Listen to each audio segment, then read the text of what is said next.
warrior's mindset is about conditioning the mind, body, and spirit. It takes practice, commitment, vision, goal setting, determination, sharp focus, respect, and discipline. Once you learn it, you can apply it to all aspects of your life. The warrior's mindset prepares you for the largest competition ever, the competition against self.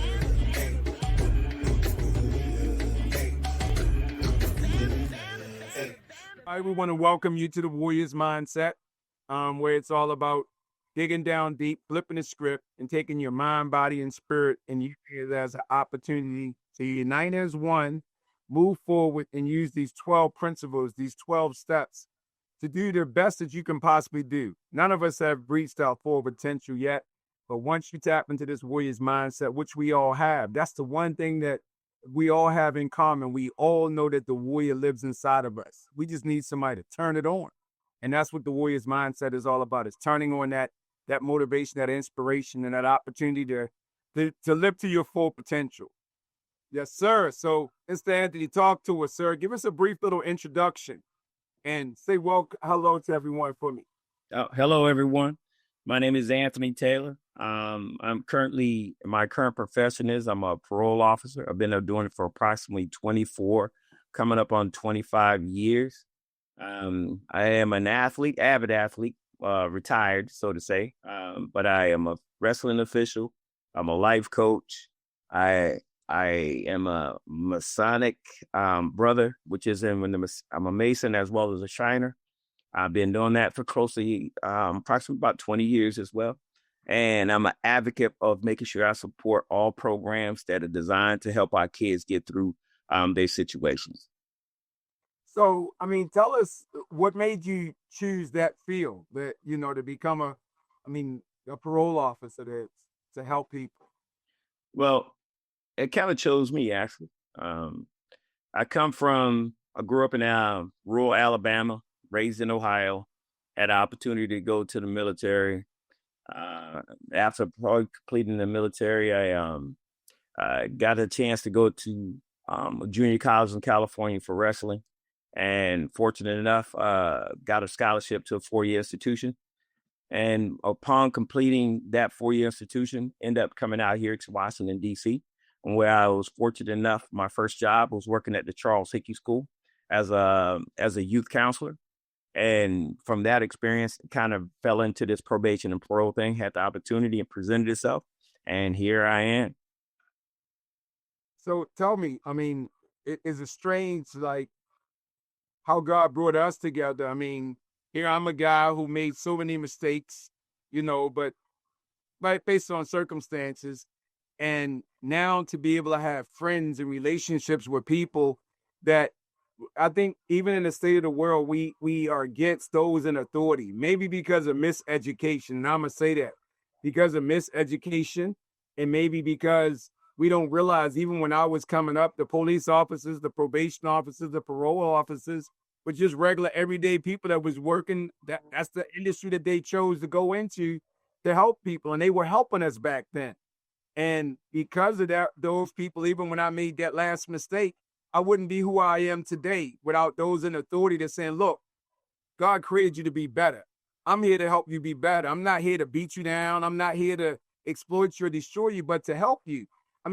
How do we even tell people how we came together from the yin and the yang? You know what I'm saying? That's what I call it, a yin and the yang here, brother. Bam, and it's unfortunate, 6 degrees of separation. I'm a firm believer. We met for a reason, at the little music shop. And fortunate enough, although I don't know your relationship with the music shop owner, however, he's the one that indicated where him and I had conversations in regards to, doing good things in our community. And you just happened to be in a shop one day, and he said, this is a man that you must meet.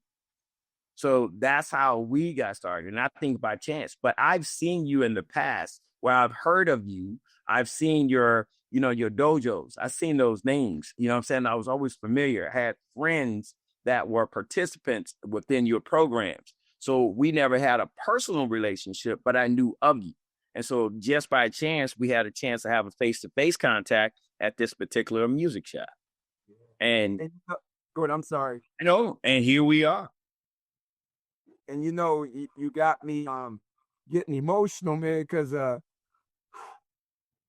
just believe that when we go to places and we be authentic with people. Like that's just a guy who we go to the flea market because it's the closest thing to keeping it real and staying connected to the foundation that I come from. These are brothers, entrepreneurs that's just keeping it real, and they spit truth when you walk in to buy a CD. They spitting some knowledge that is so lost in social media in the world, and they just helping you remind, brother, you're doing a good job. Keep doing what you're doing. You want the clean music. I got the clean music, but I think the reason why I'm getting so emotional about it, I never went there to sell him on what I was trying to do. I mean, and for him to even speak that to you because he's watching what I do, I just was buying music and having conversation, and look what it did with us. Yep. I mean, how do you even explain that sort of spiritual transformation and connection? For me, I'm a firm believer. 6 degrees of separation. I'm a firm belief that we're intended to meet. And it was that time it presented itself was an opportunity for you and I to have a connection. It wasn't on anything else but other than about our kids and helping our kids get through. And just having a conversation with someone and expressing to them exactly where I stand in reference to our children and how we're trying to help our children get to the next level. Then I bump into a young man, that has a dojo and that's been around for a very long time and is proven. All you have to do is do the research. So when we met, for me, the energy was right there, and the opportunity to present yourself. And how ironic, we live in the same little city, but we meet somewhere in Baltimore. Now that says something totally for itself. And just to have an opportunity to visit you a couple times and just to see the experience while walking into your dojo and when you are saying your black belt creed and how all your students stop and respond to it. For me, that was transformational because that was something I felt in the soul. When you see one vision, one mind, that's a whole different level for me. And so I'm honored to be your friend. Thank you for allowing me in your door to sit down and have conversation with you. So if I had to relive this conversation again or this experience, I wouldn't trade it for the world, sir. And I think that's the power for me, and I'm sorry if I'm getting so emotional because God saved me, brother, 35 years ago in that jail cell. And when I said, God, give me another chance, I would never abandon you. And when that when that parole officer or the correctional officer was my mentor and my brother, telling me to go out and be a man and don't return, That's right. To be able to meet you to continue this journey to touch these kids, because I know your heart. I know that the kids might say parole officer or probation officer, man, forget him.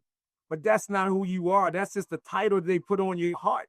Your heart is something different. You're a man that's making a difference. And I think that's what get lost in leadership. Sometimes we got to take jobs in positions that to the outside world might look like we against us, the fight. But no, you got to get in the war and you got to have strategic alliances to help us win the battle. Talk to me, brother. Right. You remember, Bam, I look at it like this. Sometimes we as people have to take those roles in reference to taking the long way and the hard way. Mm-hmm. So I come from that lifestyle. My mom was on parole. My family was in the lifestyle. I happened into this by chance. It wasn't from education. It was from life experience. So a lot of times, but that's an explanation for another story when I'm talking to these young men and having these conversations. But as long as they know and understand that I know the ins and outs of the business. So long as we all on the same page, we have a clear understanding. They don't need to know where I come from. They just need to know where I'm headed. And my job is to make sure if it's not a positive one, we ain't taking no other alternatives, but this trail right here. No ands, no ifs, no buts. So, and just if you are clear, because I've seen the impact that you have had on these kids. I witnessed it myself. So I know people that have went through your dojo And I heard the stories about how you believe in the discipline, making sure that we do it right. If you're going to participate in your programs, it has to be the right way. Say stay up, stay clean, be mindful, drive positive. I know who you are. I done my research. I sat down with you. We didn't have these conversations. And for me, why not connect to a person with the same vision? Because it's about our kids walking out the front door, not the back door. Yeah. I mean, but isn't that how we were raised that way, even though our parents were, making bad choices because of circumstances. I think that's the miseducation that some people don't realize. If circumstances only show you that, kids are being molested or kids are being abducted, even before we made this a big thing. Absolutely. Or it's showing that, drugs are putting this community to sabotage your creative mindset or your unity. Come on. I know, come on. It don't matter if we didn't live in Baltimore coming up as kids. We still live in neighborhoods where we can keep the doors unlocked. That's right. So you can go buy some sugar from the next door neighbor. You know what I'm saying? Right. Tell me about that lost element that people, it's like society then forgot all about that. That's how our community, it wasn't an underprivileged community. It was a community of African-American families that worked together, a village to raise the kids. Talk to me, brother. So you gotta remember, it's statistics. If we're talking statistics and things of this nature, it's a very small amount of our culture out here committing those type of serious crimes. However, when you look at TV, it's magnified times 10. So remember, the population that we deal with, you got to remember those resources are very limited. They don't have a lot of resources. There's a lot of mentors in there that's coming out and say, make sure that you go to school. Make sure that you're out here and teaching you how to be a man, how to dress. We don't have those things or those resources in those communities. So you got to remember, we got to be mindful. In order for us to hold our kids accountable, we got to make sure we have a platform in reference to how we have them and teach them the right way. It can't be few and far between. It can't be just one person and you have 300 kids out here to make sure that we get them to the next level. It's not possible. So we need people, our culture, our resources, our community programs to step up and say, you know what, we're going to get out here and fight for these kids. We have to make sure that we build those platforms, but we got to make sure sometimes if you don't have structure within your life, you got to make sure that we're clear on how we can get that structure and obtain it, instill it in them and help them grow from it. It's not a process that's not given overnight. It's a process, it's a learning process that we got to make sure that we're well equipped. So this is why, this was important that you and I met, because when you start talking warrior mindset, see, now I have a name that I can play and I can institute and say where I am every morning. Because if you don't have this warrior mindset, we got to make sure that in order to get us to the next level, we got to start implementing some things and some structure in our lives in order for us to get to the next level. So this is why it's important that you and I met. So you saying yin and yang. So on my side, see, I have a clear example who I know. If you saying the kid come to me and say, well, you don't understand. Oh, really? I don't? Okay, let me introduce you to someone. See, now I'm building my resources. So I'm no longer coming in here and fighting you for tick for tack and trying to convince you to get on the right side. I got real living examples and how I can introduce them to get them to the next level. Yeah. And what's so awesome about that? I mean, Brother D is the guy that really helped me. He said, brother, when the student is ready, the teacher will appear. And that was the prison guard, man. And he said, look, brother, I ain't got to tell you what to do. You already know what to do. You were raised in the church. We were raised with these principles. Our parents taught us right from wrong. Or it was mentors. It was people around, even policemen at that time. I mean, come on, Officer Frilly, who came to the school. I was the kid back in the day that was laughing. But when I got in trouble, it's like, man, I should have listened to Officer Friendly because he was telling me, don't go to jail. You know what I'm saying? He's like, or the hustlers on the street that probably was doing their dirt back then when we was coming up, but they said, don't do what you see me do. Do what I say, shorty, because this ain't no life to live. Don't go to jail. Don't do this. But you was knucklehead, or like you say, because, and let's just be real. I was blessed to have a community center or have the resources to have free lunch, to have people to help me express my creativity, to just be me, to just play on a safe street.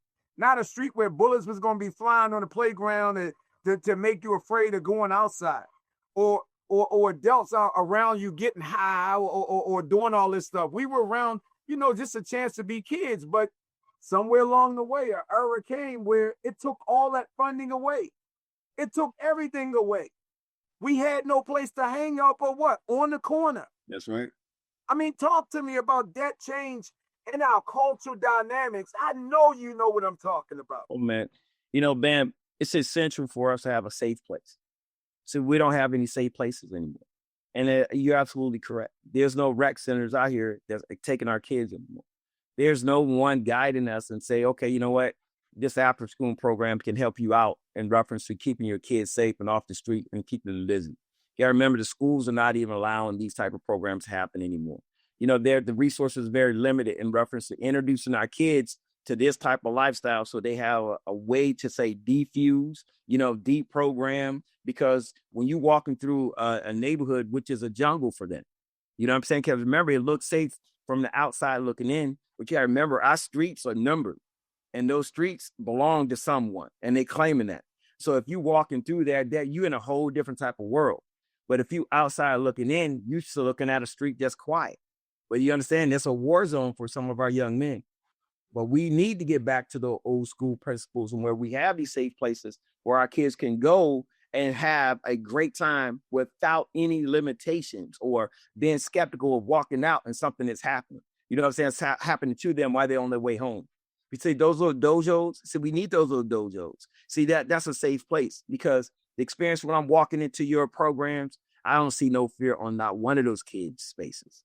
I see the parents walking in. Their parents got smiles on their face. Sometimes I see parents participating within your programs. So we don't have those anymore. See, we need to get back to those basics. We need to get back to those, in the terms of military, we need to get back to those training days. That's basic training.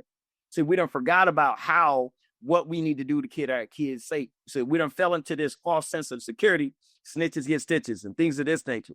So understand, if I see something, if my kids are on the street, and if your kids are on this street and something is happening to them, you don't have to worry about me calling anyone. I'll be stepping out of my car and making sure I intervene and making sure those kids going to get home safe.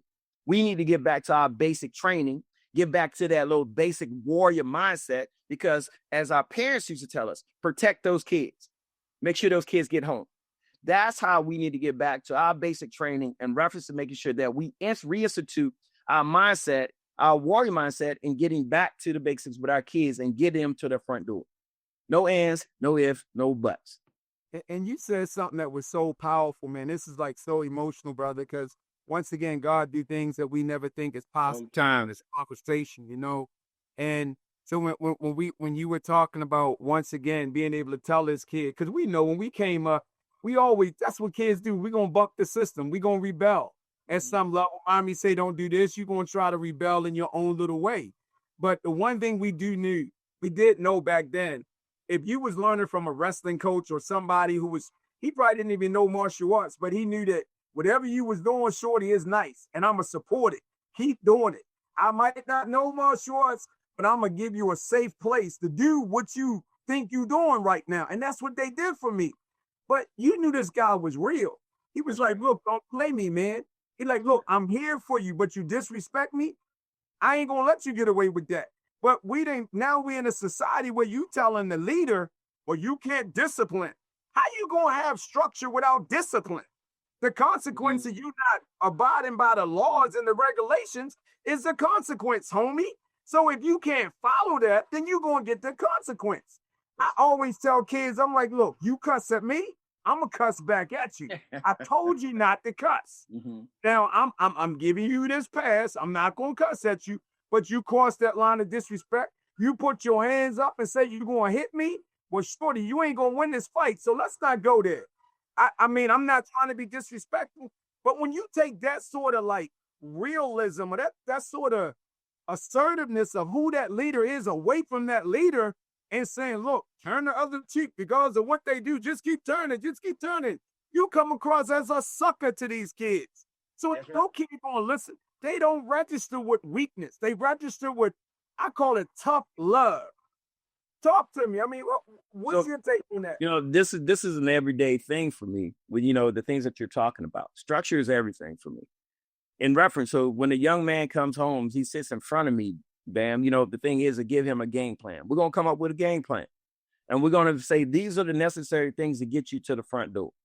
But these also the things that can get you back where you just come from. But that's not our goal. I said, so we're going to put this successful plan together so that we can get you in a situation and get you the resources that you need to be successful and you've been reacclimated to your community. Now, if you fail to get to these, these items as instructed, then the alternative is 1901 or the security detention center for you so that we can get you back on track. So no ands, ifs, and buts. So when you get to either one, Anthony Taylor helped you get to the front door, and Anthony Taylor's going to help you get to either the back door. Now, I'm going to give you as many chances as we can allow before you become a threat to this community. And don't understand this. The goal for me is to make sure that my community is safe. No ands, no ifs, no buts. So if you fail to follow those rules and we give you an ample amount of time, then I'm going to do my job and I'm going to do it well. So it ain't no ands because I've been working in this field for close to 25 years. I'm going to, when you get home, you're going to see me once again, and we're going to start the story all over again until we get it right. No ands, no ifs, no buts. Yeah. And I think that's what is missing. Like I told you, I was doing the 10X thing this week. And that's what they say. We now in a society where, if you voice your opinion, you take a stand. Because look, good orderly direction is the only way to live. Yeah, absolutely true. What does God spell? Good orderly direction. That's what God spells. So if you follow, it took me a long time to do that, to understand. You follow good orderly directions. Guess what? Even though my circumstances might turn out to be wrong, in my heart and soul, I can deal with that with integrity because I know I didn't do anything. So as long as I play this out right with integrity, I'm gonna get to the side where in my heart and soul, I did what's right. And we can't. But to me, if you already doing something wrong and unnatural things, which are a part of life, come up, then your pressure or your stress is double because one, you were already doing wrong, and now circumstances put you in the claim that you messed up here. So you got a double whammy. Now you just totally messed up because now you allow your self-imposed destructive behavior to get mixed up with the natural processes of life, which is obstacle, challenges, and adversity. And now you blaming the natural process of struggle with the choice of self-destruction that you made. Some people don't even break free from that. They still caught up in the two because you got it all mixed up. But you started it. I say me. I can't blame nobody for me getting locked up. I made that choice. Every time I gave up on the responsibility of dealing with natural adversity of getting a job, you know what I'm saying, reporting on time, I went back to the street and started hustling. I'm going to fix you. No, I just fixed me. And I went right back to doing the same old thing. So whatever progress I made in the good path, that then went all the way back. That was gone. I got to restart. And that's what happened to many of our young, you got to, my goal, and I know you know it, when I tell my kids, look, bro, do the right things. Because when natural struggle come, you can deal with that honestly. You ain't got to have all this other baggage that I had. So don't bring self-imposed misery to your life. You're going to already have it hard anyway, because that's the only way you become a warrior. A warrior got to be able to go through the struggle calm, cool, and collected, and with good orderly direction and with the right principles. And I think that's one of the things that I realized that nobody never taught me principles. They said, just do this. Jail, and that's what I don't want. Why did I have to go to jail to get these principles? Because God wanted me to go to jail. I say that. That's what I say. The greatest thing that ever happened to me was to be incarcerated, because at that moment in time, I said, hold up, I'm better than this. What are you doing? Do I want any other kid to do that? When the brother said, no, you got 12 principles, 12 months, 12 principles. So let me tell you, brother, the first 3, if you can get those down back, the rest of them are easy. The first one is honesty. Get honest with yourself. Forget being honest with anybody else, not even the parole officer, not even the prison guard, yourself. When you can be honest with yourself and look at yourself in the mirror, now you're ready for the next thing. How do I evolve with this honesty? I got to be open. Well, what are the other possibilities? There's a limited amount of possibilities. So I had to be open and be willing to put my ego in check. And then that third one, and you know it, is willingness to have faith, believing in the unseen. Because every day, brother, I'm sorry for getting so emotional here, to be locked up for 23 hours and let off for one, I had to believe that God had a bigger purpose for me. And that bigger purpose is what we talking about right now. I spent my time transforming my life. Forget hanging out in the day room and hanging out with somebody else. I hung out with me. I had to learn how to love me and become the best me I could be. Hope you're enjoying the show. Want to tell you about something that's dear to my heart. My book, The Wiz Mindset Daily Devotions. Pick up your copy by hitting the link below. Remember, if your principles are negotiable, you don't have principles. Be the warrior from the inside out. Talk to me, Master Tiller. Why is that so important for us to remember? It's important to be honest, open-minded, and faithful. So, Bam, when these guys come home, when they sit down in front of us, and our job is to make sure that we prepare a plan for them. But our job is to make sure that we go and create this plan in reference to making sure that he's involved in this plan. One of the things we said, we need to make sure you have realistic goals. That means don't BS me. I need you to give me exactly what you want to do. What's your intentions when you come home this time? How are you going to reclaim your life? How are you going to reinvent yourself? So we need straight honesty, and you got to know that we know that you want to work towards this. And so you're willing to go along with this plan to help us get you to your front door so we can identify the resources and the programs needed to help you get to where you are. So this is essential. So if we don't have no trust and we not have no faith and believing that you can get to the next level and how to reclaim your life, then you're willing to go through these obstacles to get to your other side. These are the things necessary essentials that are embodied within the process of trying to get the individuals to understand that we're not here to hurt you. We're here to make sure that we build you a solid infrastructure to get you to your next level. See, those are essential. If you don't believe, and you're absolutely correct. If I'm talking to you, Bam, we have authentic conversations. You can see BS a mile away. Well, okay, that's not a thing. So the same with ours. So if I don't have a rapport with this young man that's sitting across from me, we're not going anywhere. So I need to know something about him. So I have to do my own research about this young man to let him know that I'm invested in him. In reference to making sure that, look, I'm just not speaking just to be speaking. I'm letting you know that I just enlisted your mom or enlisted your girlfriend or enlisted your children in helping us get you on track to make sure that you won't go back to backwards. We're just giving you forward. We got to make sure that we instill this into this young man that we're talking to. So it's remember, a lot of it is on me as well. I got to give him a story, but he got to believe my story and knowing that I'm out here to help him and not hinder him. So we got to make sure that we're solid on those processes. And those three items, if you can't trust the faith, you can't trust, the individual, and he's willing to buy into that, man, that's how we're going to get him to this next level. And the thing that I think about as you're talking about that, the thing too, and if some young kid, and you correct me, or any man out there, because I believe that many men are 50 and 60 years old, but the moment they start drinking and exploiting that lifestyle at 15, they still got the mindset and emotions of a 15-year-old. You're absolutely correct. And I had to fix. This is what people don't get, Mr. Teller. They don't get that I worked on that when I was in jail. I understood that, hold up, homie. The moment you started using drugs and started being irresponsible, your mind stopped expanding into manhood.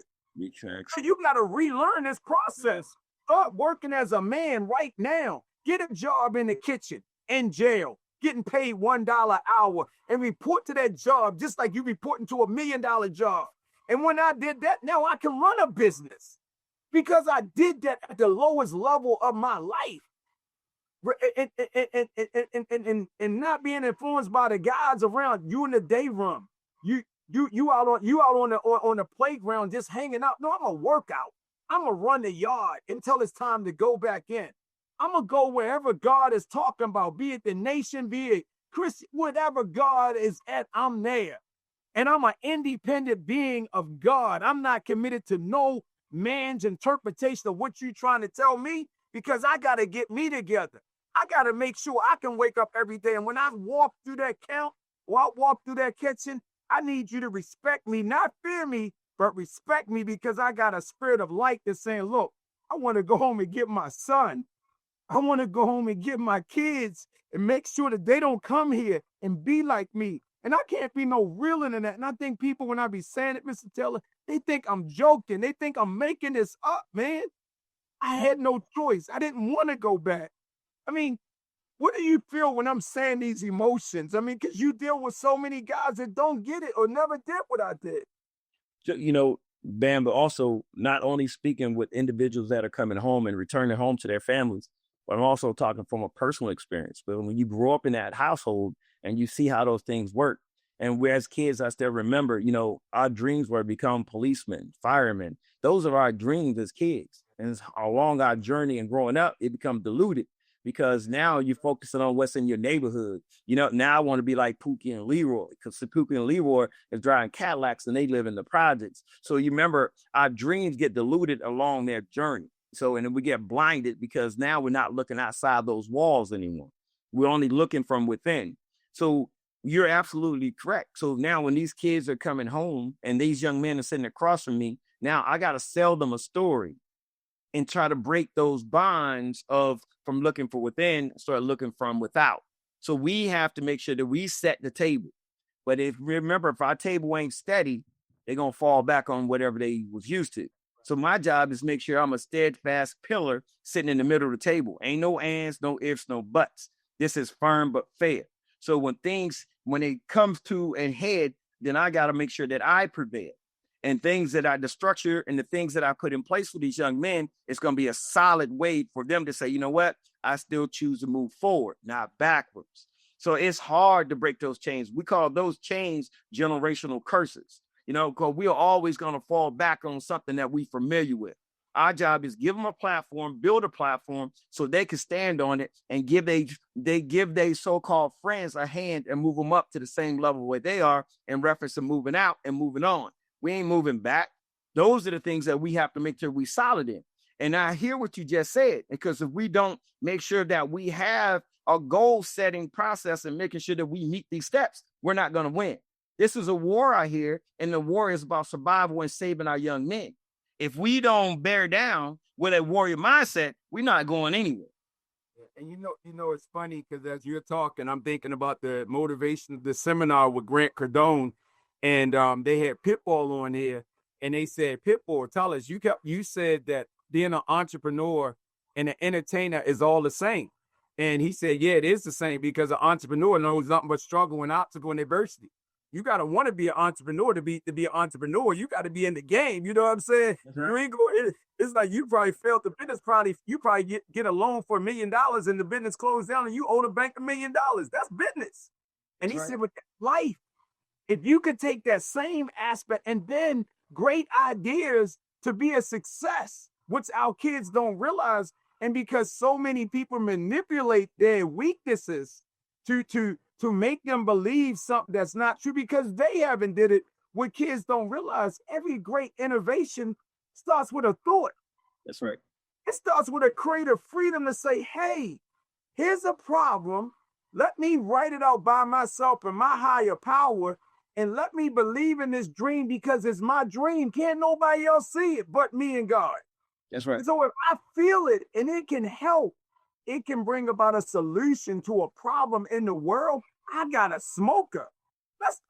And I'm gonna go a little deeper. The reason why drugs are so popular because people been dealing with adversity and stress and uncertainty before it was COVID-19.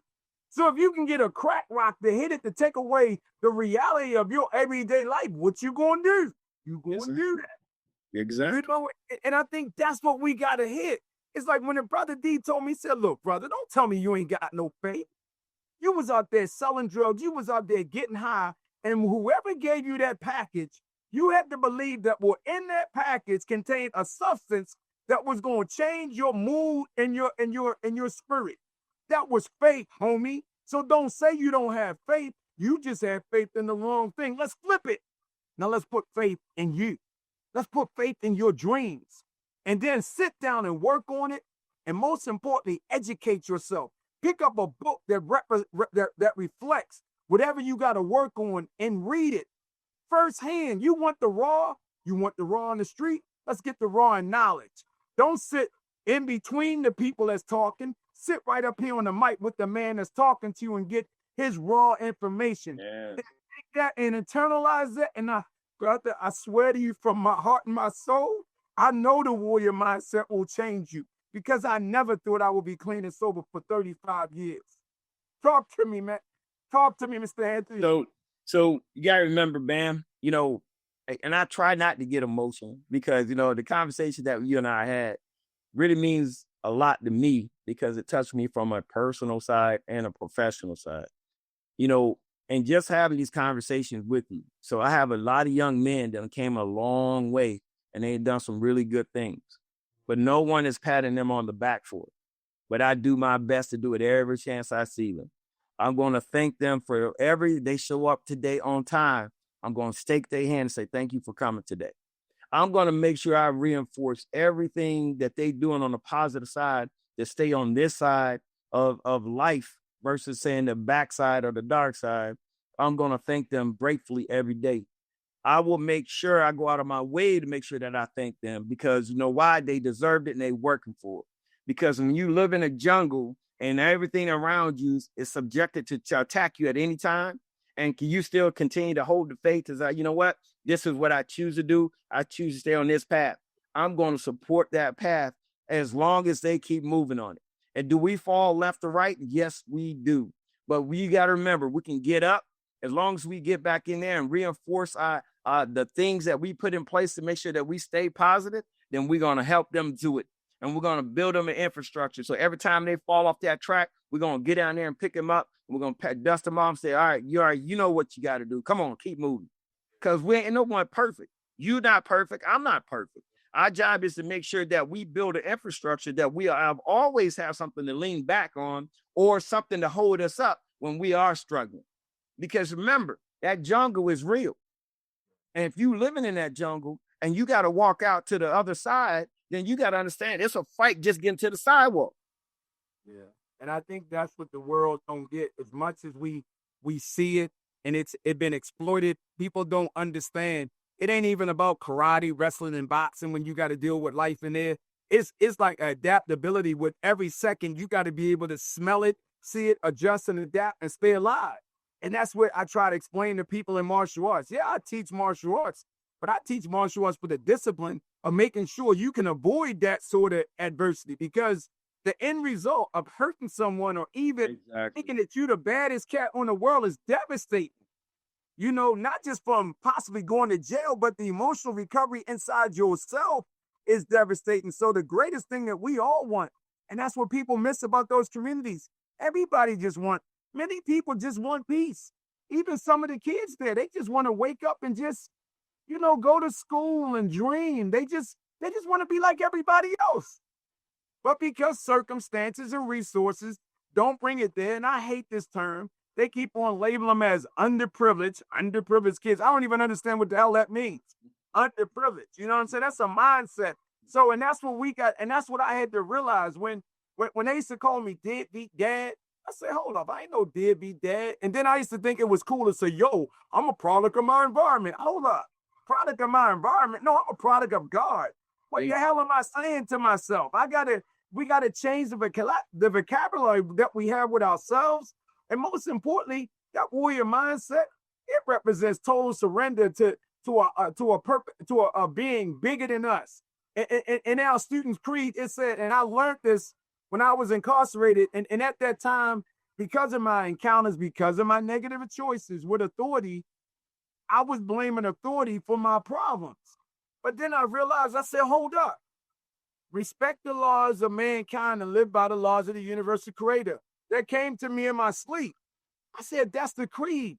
the problem why I'm so mad with a person in authority is because I made them my God. I gave them the power of something bigger. A man, it doesn't matter the title, whatever you have, I got to show you respect. But I got to believe that God created me in his image and got the best. He already know what I'm going to be. But I still got to I got to respect those that are in authority. I can't disrespect you because I think, and I know we're going a little bit around here, but some things coming up. When I don't care if I do come from something that a kid like, yo, oh, Mr. Johnson, you came up like real hard. You done did some things. I said, yeah, but you know what? When it was time for me to go to court for a charge, I didn't go with my pants down. I didn't go in there saying, yeah, your honor, but yeah, you ain't feeling me, man. Or when the police pulled me over to say, look, I just want to check your ID. I didn't like, well, yeah, I got the right to do whatever I want to do. My pants down, my hoodie's on, and most importantly, everybody forget the whole purpose of a hoodie coming up was that the stick up man was putting the hoodie up so he can rob somebody. I mean, talk to me, Mr. Taylor. I know I'm hitting some topics here, man. So you got to remember, Bam, that's one of the things that we try to make sure that we emphasize when you come home. Presence is everything. It's how you present yourself. Presentation is it depends on how you deal with me. So if you come to my office and you got the street look for you, that's most likely how you're going to get treated. You know what I'm saying? Your tone, how you speak is going to most likely have the opportunity. That's how we respond to you. Because if you got to make sure that these are the things that when you first come home, these are the things that we make sure that we're clear on. This office is Mr. Taylor's office. This ain't no street. This is not outside. This ain't no carry out. You got to make sure when we come in, this is how we're going to present with each other. Your name is Mr., and my name is Mr. You know what I'm saying? Once we get on another level, we will make sure that we have this conversation and how we're going to present just moving forward. So presentation is everything. So, hey, what you is what you look like. That's exactly how we present it. If you present in street, that's what you most likely going to get that type of response. But my job is to make sure that we're going to be professional at all times. But these are the conversations that we have up front. These are my expectations of you when you come to this office. These are my expectations of you when I see you in the street. These are my expectations of when we ask you to be here or there. These are my expectations. So if you honor these are the things that we're going to return for you. We can loosen your restrictions of you coming to this office. We can loosen the restrictions of you.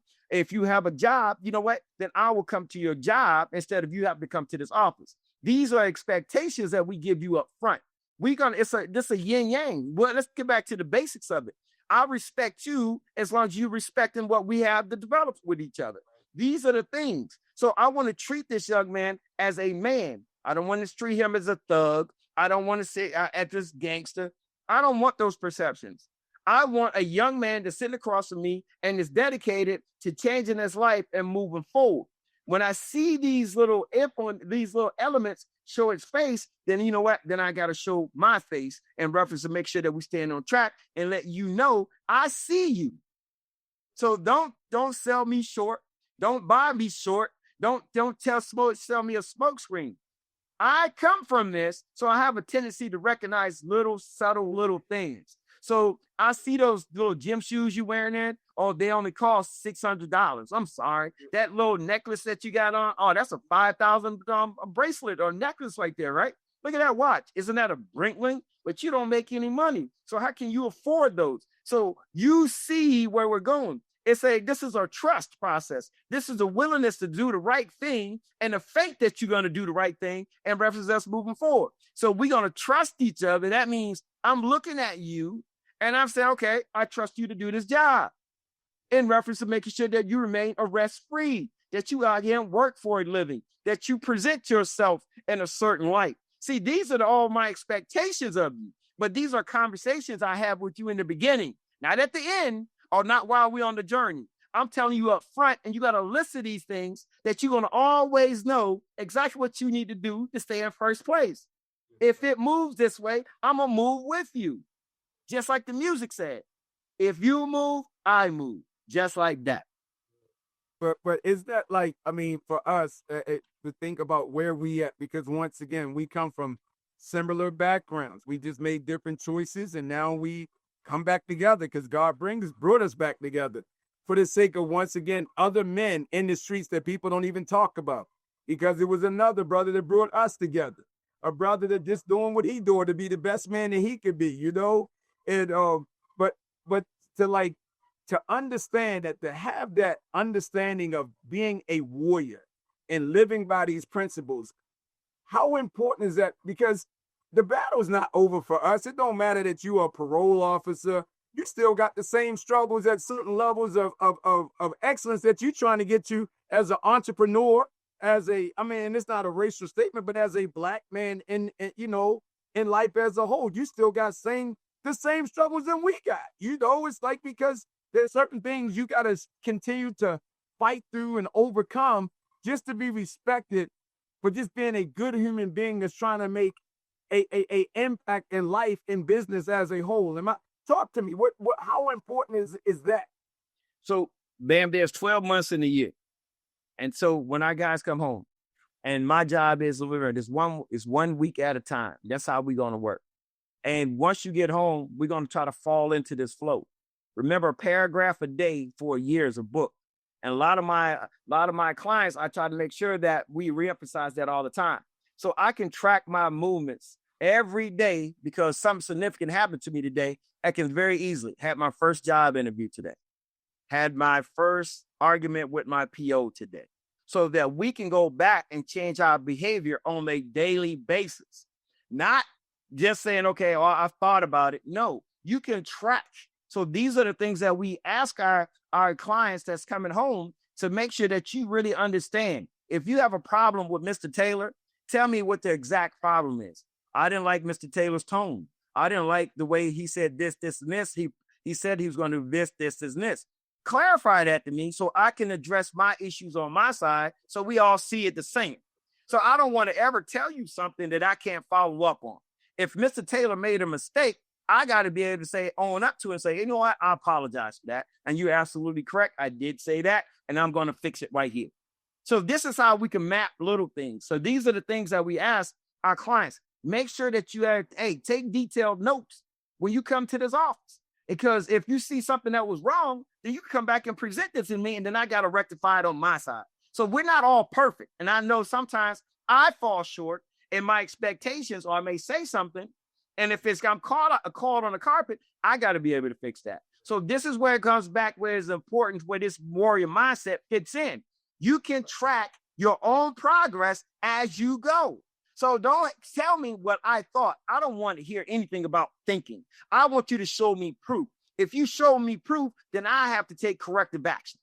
So that's why that warrior mindset is very critical for me, because it plays in my daily duties. So this is why I try to make sure we friends for a reason, sir. It ain't one by accident. So this thing is, we was meant to meet, because now I'm clarifying the things I ask my clients to do.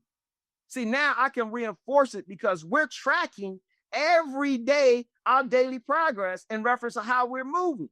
I got a platform now that I can rely on. So when I give it to them, I say, listen, this is what are my expectations. If you see me fall short, hold me accountable. But if I see you falling short, then I'm going to hold you accountable. See, now that's where our faith come in, and making sure that we're going to trust each other to get to the end. No ends, no ifs, no buts. No, but and what happened when you were saying that, what hit my head, the fourth step of warrior mindset. That's that fourth principle, that inventory. It says take an inventory. Check yourself before you wreck yourself. Hold up. I always believe, look, a real warrior, if any human being make me feel uncomfortable, I need to step back and figure out, hold up. Why is somebody making me feel uncomfortable? Because nobody has that sort of power over me. So I got to figure out, what part did I play in this? Forget the part that you played in as a athlete, as a fighter, as a wrestler, as a martial artist. If I lost that fight, I can't blame the opponent. I got to figure out, what is it that I do to drop my hands or miss that shoot that got me caught up and made me lose that fight within one inch of a second. You know what I'm saying? What that concept of that 1%, everything is either gained greatly or lost greatly within a 1% margin of attack or execution? Talk to me. Hey, mind over matter. You train, and how hard you train is going to dictate exactly where your success going to end. So when we're talking about training, do you just go outside, just look at the wall and just kick it, or you find something a level competition that's going to make you rise to the occasion? Because remember, growing up, getting to the fight with the neighborhood bully, you know what I'm saying? You got beat up all the time. In order to start training for that, your uncle took you out back and showed you how to use your hands. You got to keep your hands up, keep your chin down, keep it tough. So we got to make sure that we continuously looking and seeking for information to get better all the time. Because remember, if you stay in the same circle, you ain't never going to move. So that's an instance of when our clients come home. If you stay in the same circle, you're never going to move. So you constantly got to be training your mind. So what do you want to do? How am I going to reallocate all my skill set and shorts and move it in a different direction and help me get and achieve some different results? That's exactly what the warrior mindset is. So I got to understand what's my strengths and what's my weaknesses. So if I can't use my hands and know how to use them, then I need to go get some boxing lessons. That's right. You know what I'm saying? So if I like kicking and I keep hurting my ankle, then I need to go get some kicking instructions. That's right. So we got to make sure that we're on the same page. Don't go train to be a chef and you out there and cutting wood. That ain't gonna work. That's right. So find appropriate that the type of training that we need has to be appropriate for the situation. That's right. So get out of the mindset and thinking that, well, I'll do it tomorrow. Potential. Everybody has potential. That's right. If you don't make sure it works to get to where you want to go, you won't always have potential. Okay, remember, today we're 25, tomorrow we're 60. Right. So time ain't waiting on us. In order for us to make a difference, then you need to make sure that I got a game plan. And your game plan about to be a master plan because, man, look, life is short. Or you get caught up in these situations and it could mean a lifetime of incarceration if you're thinking about it. So our mindset, that warrior mindset, if you ain't got it, understand it. And sometimes, you know what? Coming home, I can see the mindset. Which way we going? If you sitting on the fence, either I'm going this way or this way. But understand, I'm prepared either way you go. So we're going to be successful on my side. You successfully going left or you successfully going right. There ain't no choices. That's only other choices that we have here. Ain't no gray area. So this is why I got to make sure our clients are dedicated and locked in to changing those behaviors. We're here to break generational curses. That's my sole purpose. So God said, I came from a world where I saw it and I grew up with it. And now my job is tasked to making sure I can help young men change that whole direction. So that's why he gave me the experience and where I came from. So he trusts me to do my job very well. And I got the faith that I'm going to save some mother's child. You know what I'm saying? Some wife's husband. That's my job. And I'm tasked to do that. Ain't no ands, ain't no ifs, and there's definitely no buts. But the beautiful thing about that, is like even this weekend with the Grant Cardone seminar is a brother. And here we go again. As we come to this close, here we go again. I'm sitting here and we in the world of, once again, we talk about helping and giving. And we know it take financial commitment. It take a commitment, man. You gotta have the economical growth. We gotta have the commitment. We all gotta be in this thing 110%. And every time you go and you telling people what we need to make this change, everybody pull back. Well, we don't really need to do that right now. I don't think that's right. But every time you pull back, you allow some kid to make a bad choice. You know what I'm saying? Either we in this thing or we not. Just get out the way. Leave the field for the people that's committed. Just get out the way. You're taking up space if you're just playing around talking to talk. Please just move. Nothing personal. Just go to the side. It's like you come to train.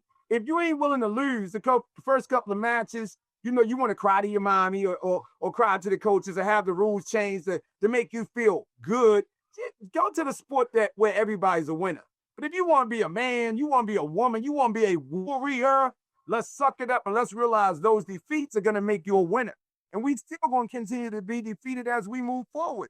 So when I'm sitting there and I'm looking at this Grant Cardone and this man said, look, my events, now I created a Grant Cardone Foundation to give funding back to underprivileged communities so kids can be intellectually educated so they can invest in real estate.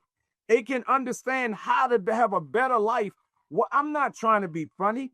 Why is it that everybody outside of our communities are doing this, and we inside of our community, or us, is like me and you, are coming together? Come on, man. If we invest $1 in some product and give it back to the kid, if we invest in our sports, the one thing that these kids want, you can't tell me. You can run up the mouth all you want. You can talk about how tough you want. Let me put you in a warrior mindset class. I bet you could be the toughest. We all know the toughest gangster, the baddest guy on the street. He run his mouth. But once he throw that first big blow and you run a couple laps around him and that heart start pounding, that cardio starts setting, he start getting fatigued. You know, at the end of it, you like, yo, I got him, man. I ain't even gonna hurt him, man. Because look at him, he's done, bro. He can't even go on. I didn't survive his first couple of seconds. Now all he got is respect. And at the end of sports, at that highest level, when a man is beating the pulp out of you, and you now done beat yourself because fatigue made cowards of us all. Now that fatigue setting in, the only thing you can do is figure out, how can I get him to respect me so he don't kill me? You know what I'm saying? Talk to me, man, to tell about how that is important. You know, one of the things I look at, you know, Bam, what I embody myself is reacclimate, reclaim, and reinvent. Yeah. If you understand those basic concepts, meaning that I will learn from my mistakes. Yeah. I will make sure that, you know, if I'm in deep water and I can't swim, I'm gonna ask for a life preserve. So if you ain't understanding of where you are, and you ain't humble to know enough when, like, hey, this ain't my game, I'm gonna get out of here. So that's a warrior mindset, is say, I'm gonna be humble. This is not my arena.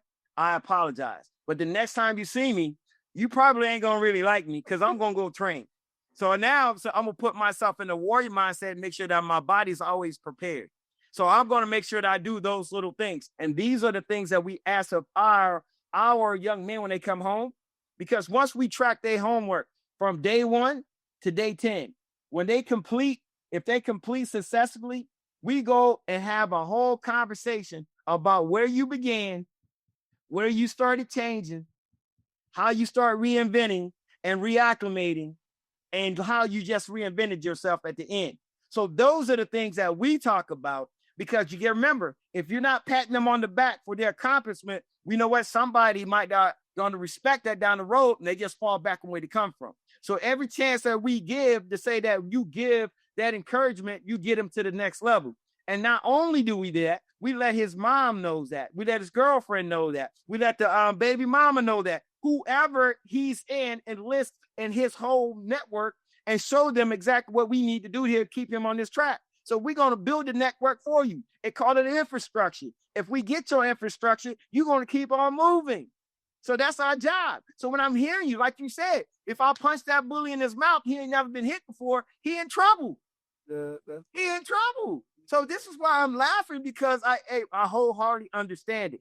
You gotta remember, but are we brave enough to hit the bully in the mouth? That's right. But that's where the warrior mindset is. You know why? Because if the warrior mindset guy hits you in your jaw, you know he's ready, because he prepared. He done studied. You know what I'm saying? His mindset is right. You know what I'm saying? His faith is right. And look, hey man, I trust that I'm gonna get this job done. It's a whole new man. And see, this is why we need him in these arenas. Because this is why, you know why? Because if he's in your dojo, it's a safe place.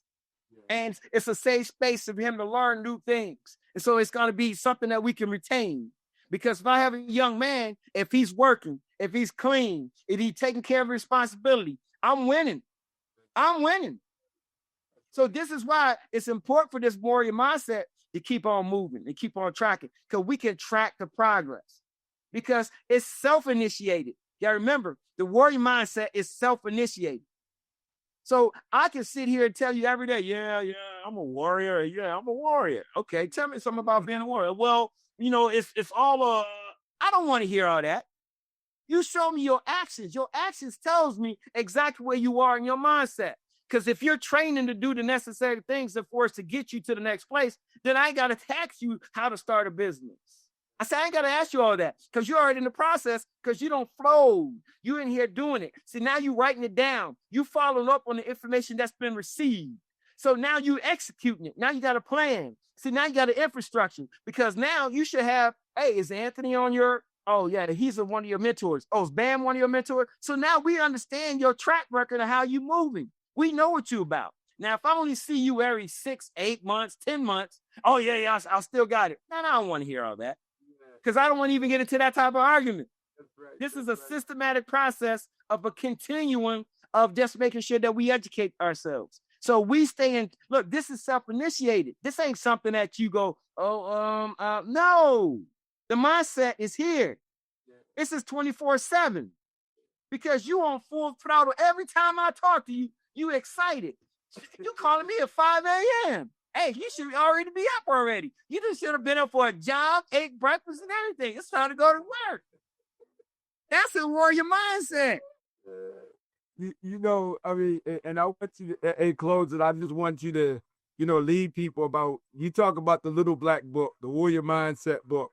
And I want to give credit to where credit is due because that whole Warrior Mindset, like, terminology based upon the action that was taken came from Champ Nichols, who's Damon John's speaking manager. He's still my mentor to this day, talking about things that we're trying to do together. And Champ, after all these years, more than 10 years, he said, Bam, no, this is the warrior's mindset, brother. All what you've been through and where you at now, that's a warrior. You need to structure that and put that in some format to teach people. And that's where the book came from, man. That Little Black Book that, that you said, hold up, man.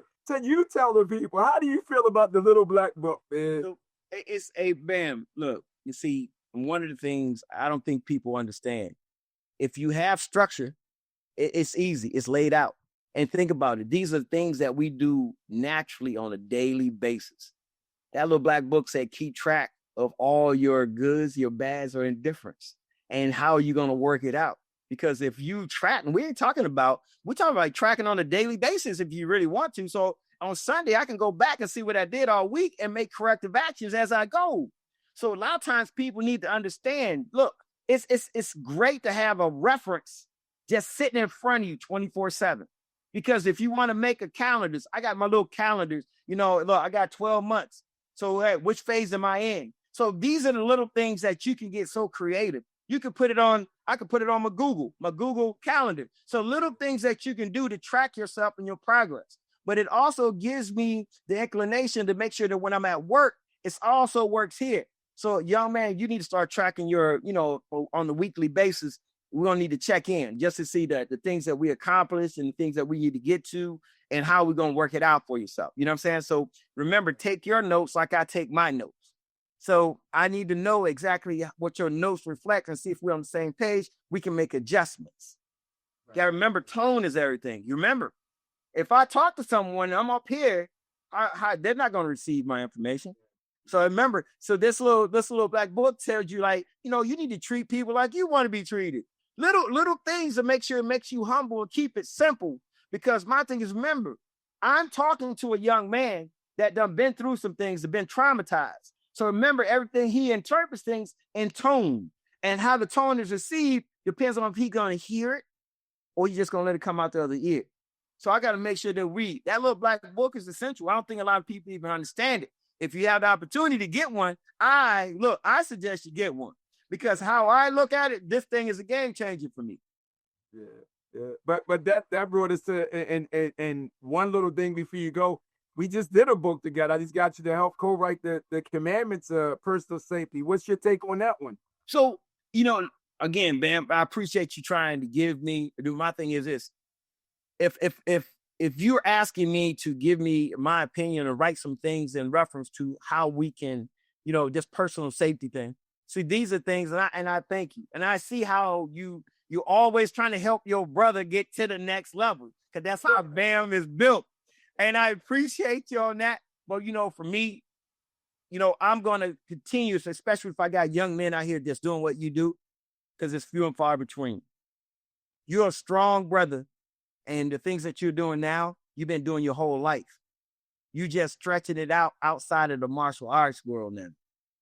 And this has been a long time awakening. I'm glad to say that you are my friend, and the things I've been sat down with you, now you got me getting emotional in reference to what you built for and what you're doing and your influence on those kids.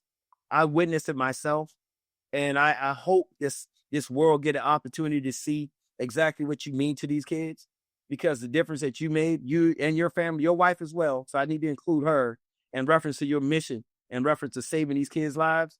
Man, I'm on your team for the rest of my way.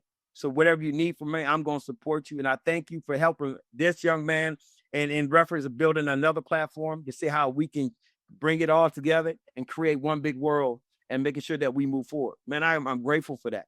And speaking on your new book, hey, congratulations and things of that nature. Thank you for including me and allowing me to participate in that, bro. And I'm forever grateful for that. Well, thank you, brother. Well, the journey has just begun, man. We on to some greater and wonderful things. I thank you so much for today. I mean, once again, I'm honored to know that God brought you in my life just from a place, just the flea market, a place that everybody just forget the flea market, But sometimes the jewels, as Tupac said, in the concrete, in the projects, right there in the little crack is a rose trying to find light. And that's how I believe some of the most powerful places are places that we least expect. There's a Messiah there. There is a leader there. There's something there that if we can all come together, we can make a difference in creating that 1 out of 100. So I love you, my brother. Love you too, man. Appreciate you. Thank you for the podcast today, man. All right. Peace and blessings. Peace and blessings.